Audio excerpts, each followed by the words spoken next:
Hi, my name is Donna Serdula, and I'm a LinkedIn profile writer. And just the other day, I was contacted by a client. We had just optimized his LinkedIn profile a few days earlier, and he contacted me because he had been checking out the people who'd been viewing his profile. So he's looking at his profile stats, and as he was going through the list, he noticed that this one name had come back a few times over a few days to look at his profile, which he thought was curious, and so he clicked on the person's profile to learn more about them. And what he found was extremely disturbing.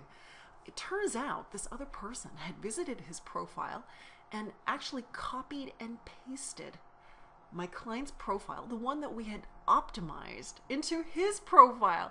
And so it was a plagiarized LinkedIn profile. And my client felt victimized. He felt violated. And he wanted this to stop because he had spent good money working with me to create a unique profile for him. And here was this person stealing it. And he asked me, he said, "Donna, what can we do? What can I do to stop this from happening?" And so I figured this was a perfect time to record a blog and a screencast to talk about what do you do when someone plagiarizes your LinkedIn profile. LinkedIn profile plagiarism is a problem. I don't want to scare you that it's happening all the time, every day, but it does happen. People are people. And we need to be aware that there are people out there who may feel the need to just copy the work that we've done and use it for themselves. And I think there's a few reasons why this does occur. And it probably occurs a little bit more often on LinkedIn than it would on other sites. But one of the reasons is I think there is this widespread idea that if it's on the internet, it's free. It's free for the taking. And so people just feel, oh, I'll just copy and paste it and no one's going to care. It's, hey, imitation is the sincerest form of flattery. No, it's actually theft. It's not imitation. You've just copied and pasted his entire profile. So it's just wrong. But I think another reason is most LinkedIn profiles are copied and pasted from a person's resume. And so if you're copying and pasting it from your resume, it's easy to take that next jump, that next leap and say, well, if I can copy and paste it from my own resume, how about copying and pasting it from someone else's resume or from someone else's LinkedIn profile? So regardless, it's just not right, but people are doing it. So the first thing I'd like to talk to you about is how do you determine if someone is plagiarizing your LinkedIn profile? What can you do to find out? And clearly, you can't just stay on your LinkedIn profile stats screen and figure it out from that, looking at who's checked you out. That's just not the most proactive approach. So let me show you what you can do to see if someone is, in fact, stealing your words. The first thing is right here, this is my LinkedIn profile. I'm going to scroll down to the summary. And what you want to do is you want to grab an excerpt from your summary. You don't want to grab a large chunk, but you want to grab some words, all right? And you can do that from your headline or your summary. And I'm just going to grab helping people tell their story and build a powerful, all right? I'm just going to grab that bit of wording because it is rather unique to me.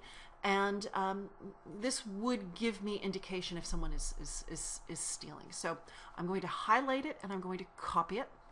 I'm then going to come over here to the advanced search screen. And in the keywords field, I'm going to encase my quote in my quote, my passage in quotes. And then I'm going to hit search. And let's see what pops up here. All right, and so as you can see, my profile isn't the only one returned for that sentence.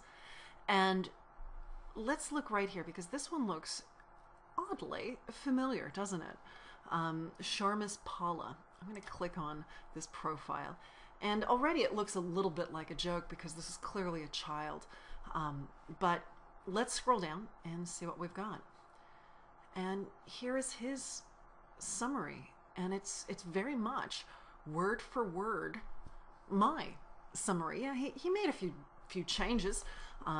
He put some crown symbols around some words. didn't really do a nice job in formatting or hitting the return key. But regardless, this is my profile, and he's pretty much stolen it, very much word for word. And it's, it's a violation. It feels weird looking at this person pretty much just taking what I spent a lot of time and energy in building, and he's claimed it as his own. And at this point, you need to figure out, is it worth going back, going through the process of reporting him? Are you upset enough by this? Is this a problem? For me, it's not. I'm not going to go after this person. I don't really think it's a huge deal for me. But your mileage might vary, and you may feel that it is important for you to go after them and have them take it down. Like I said, this is clearly a child. He's in, or at least a child profile picture, and he's in India. I'm not taking this as a competitive insult by any means. But you're like I said, your mileage might vary. So what do you do? All right, let's say you've decided that you're not just going to lay low and you're not just going to, turn the other cheek. What do you do? There's 3 things I suggest you do. The first one is you want to contact the person and ask them nicely to stop plagiarizing your work. And so what you do is you go into their contact information. Maybe you can find more information from his Twitter or from the blog. Sometimes people include their phone numbers at the bottom of their summary. Sometimes if this is where they work, you could do a search and search on the internet to find his direct number.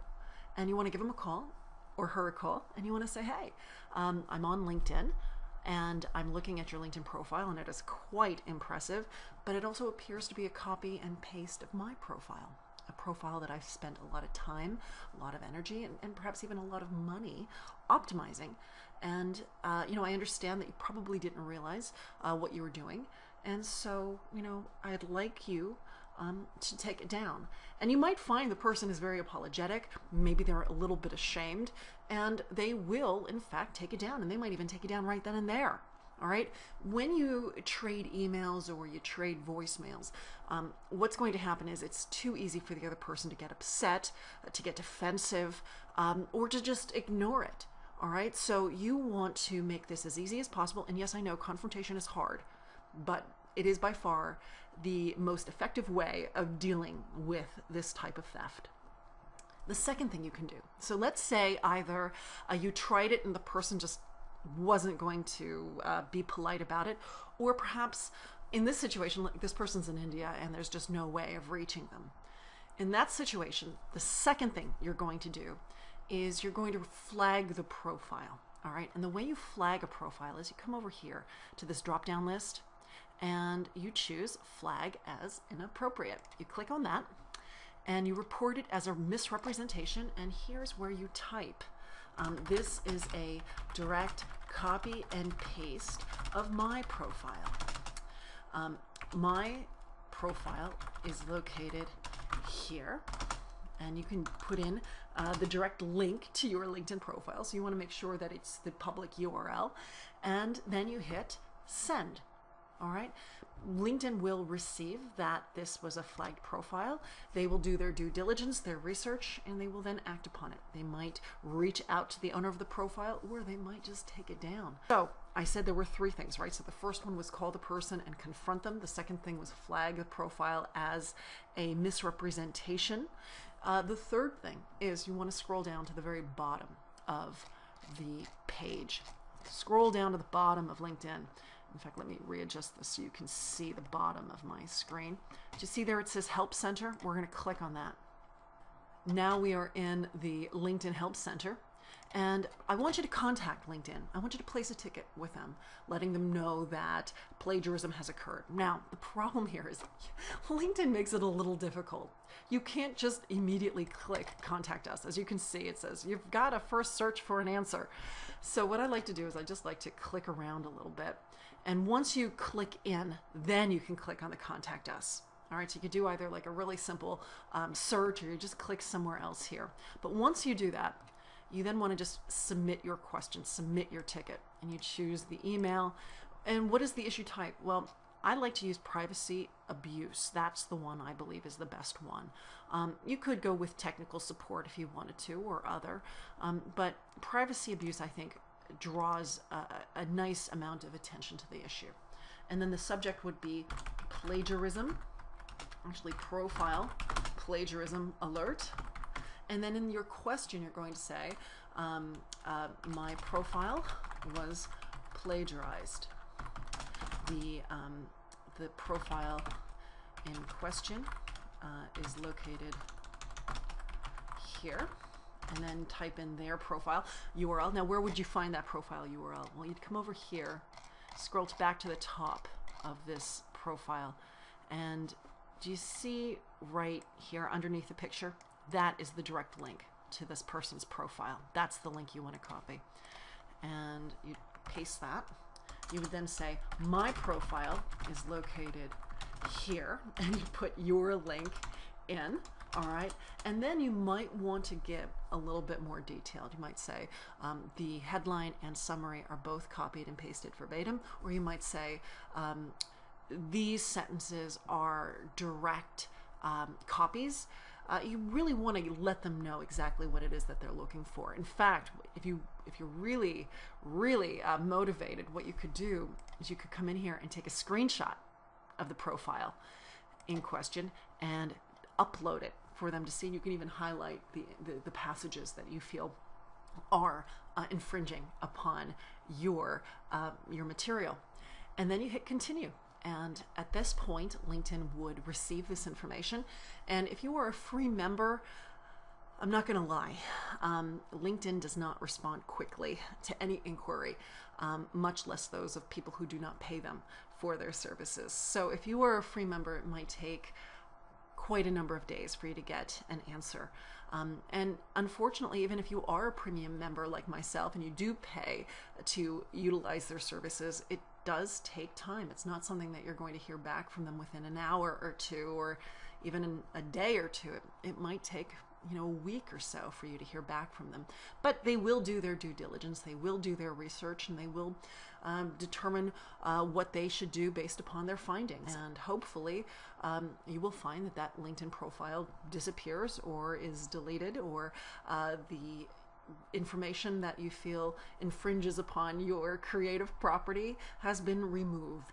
So those are the items that you can do to safeguard your profile and stop plagiarism in its tracks. My name is Donna Serdula. Thank you so much for listening. I am a LinkedIn profile writer, and I help you take your dull, boring, unprofessional LinkedIn profile and transform it into a powerful career tool that will help you get noticed and found for amazing opportunities. Thank you so much. Bye-bye.